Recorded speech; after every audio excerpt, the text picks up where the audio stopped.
Now, this is how you can create a Google Meet link on your Android phone. Let me talk about it. If you're new here, most definitely subscribe so you never miss anything important. So the first condition is to have the Google Meet app downloaded on your Android phone. So you want to have it like ready. So yeah, if you don't have it, open up the Play Store and then download it first.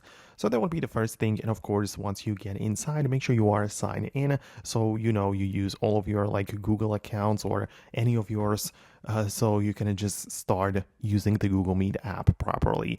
So once you are inside, you can click on the new button at the bottom, right? So you can create like a new thing. And when you click on a new, you have more options. Like you can set up a scheduled call or a group call, or even just tap on some people directly. So you can just send the invitation for them specifically if they show up. But literally the first thing is to create a link.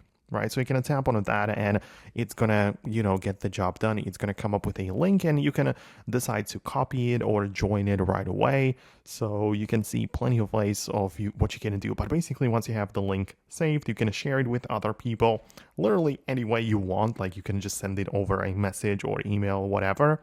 And the other party will be able to connect to that call very simply. It just works well over the links here. So yeah, it gets the job done. The other option here is also to create the scheduled call, which as well just creates the link, but it also kind of like puts it into a calendar. So it just sets up the time for the event as well. Because, clicking just the link is fine. It will create the link for the meeting, but the schedule option will also put the time to it, right? So it can add it to the calendar and kind of like set up a time for the call as well. So let me know if you managed to make it work. Hit the thumbs up if it functioned well, and I'll catch you in the upcoming videos too.